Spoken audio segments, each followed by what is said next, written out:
So how cheap can you actually do a week in a van in Iceland?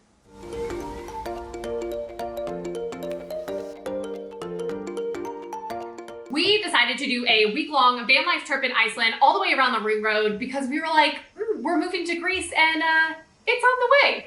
So we had all of our stuff with us in doing this trip, and we were also working online during this time. So while I'm going to be breaking down the cost of living or the cost of this trip and doing a week van life in Iceland, you can also check out this video here, which actually detailed the entire week of the things that we did and how I managed working online while traveling. If you are new here, hello, my name is Kolbye, and I'm a business coach and online educator for service-based entrepreneurs, helping them grow their online business and build a personal brand on social media. So on the channel here, you can find all sorts of videos from marketing, sales, entrepreneurship, lifestyle, and the digital nomad content, because I also happen to travel the world full time. So for every city that we live in, I make 2 videos. One is a day in the life, which you can check out our whole playlist here with Split, Thailand, like all of these things all over the world. And I also make a cost of living video. So that is what we are doing here today, but for Iceland in a van. I always do this. I don't know where I got this from. Like that's like from an old movie. Like why am I so embarrassing? Okay, so I've got all my expenses here for you guys, all of the nitty-gritty numbers.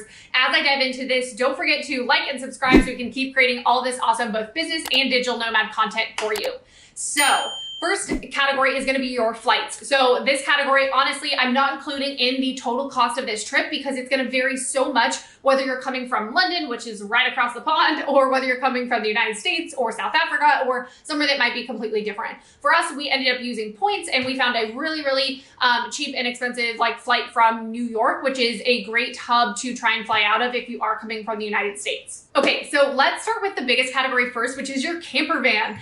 So this was so fun. Like we were so excited to do this trip. We thought about doing van life back in the United States, but ended up feeling like too difficult. So 1 week of trying it out was great. So for us, we actually ended up choosing one of the smallest vans because we booked this trip last minute and there wasn't much else available. We also only drive automatic because being American, we don't know how to drive manual. So there was a lot less options. So if you can drive manual, it's going to be cheaper and you're going to have a lot more options. So for us, we chose the van that you can kind of see here. It was pretty small and it did require a lot of having to make the bed and re-switch the van around every single day. But it did work for a week. So this van cost us a total of $1,734 US. So $1,734 US.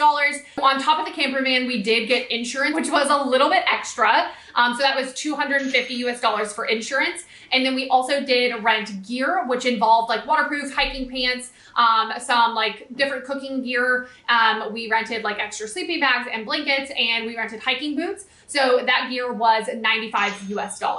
Okay, next category is gas. So this one I was honestly really nervous about, and I felt pretty good about how much money we spent on gas, considering that gas in Iceland is really expensive. The current cost for 1 liter is whatever you can see right here. So for us, for an entire week driving every single day around the entire ring road, we spent $283 US on gas. Next category is transportation. So you might think, well, you have a van, why do you need transportation?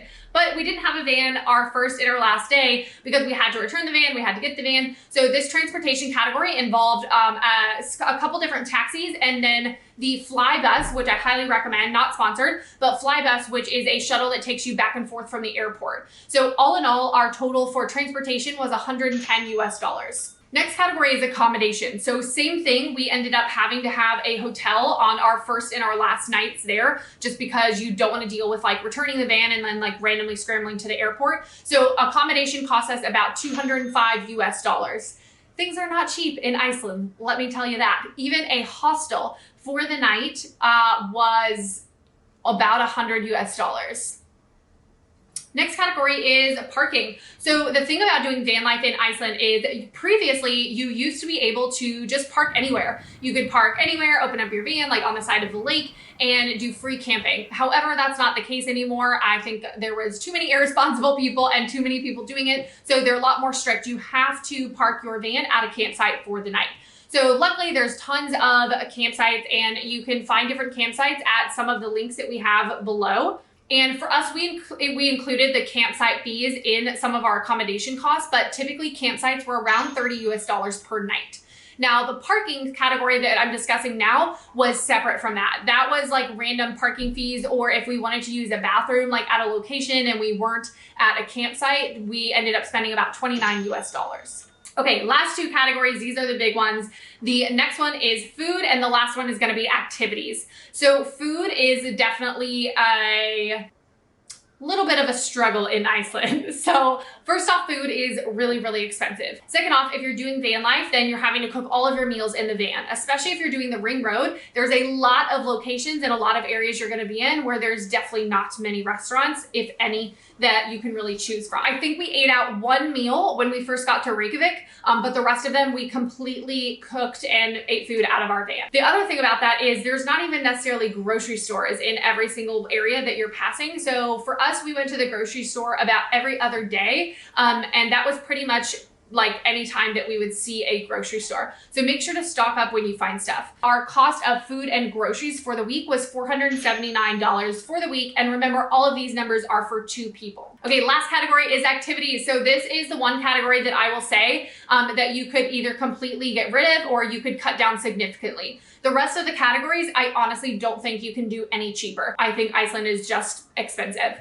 But activities, this is definitely the category that you could choose out of. However, I really wouldn't recommend it. So our grand total was $827 US for 2 people for activities for the week. Now let me tell you what that entailed so that you know. So we went on a guided glacier hike with Troll Company. I'll link them here. This is not sponsored. I just highly, highly recommend them. It was such a great tour. They seemed to be a really great company. That was so worth it, super fun. We also paid for the my van, I'm definitely not saying it right, but it's on the screen here. Baths, like the hot baths, and we also paid for the Blue Lagoon, which by the way is so worth it. We did 2 other activities, which was whale watching, not whale hunting, whale watching, and that was absolutely amazing up in the north. And then we also did a volcano hike because when we were visiting Iceland, the active volcano was still spewing and going, and like that was just absolutely amazing. So that's what those different costs entailed. Now, grand total for a 1 week for 2 people in a camper van being a digital nomad in Iceland was $3,925 US. So as you can see, Iceland is not necessarily super cheap, but it is so worth it. I think this is my favorite trip to date. It just being out in nature, like everything that you see is as advertised. And if you want to see more of our trip and what that actually entails, not just the number version, like I said, definitely first make sure to like and subscribe and then go check out this video here. I hope you guys enjoyed this video. Definitely check out some of my other videos here where I talk about all things growing your online business, marketing, using social media, and of course, more of the digital nomad lifestyle that you can check out here. And I'll see you guys in the next video.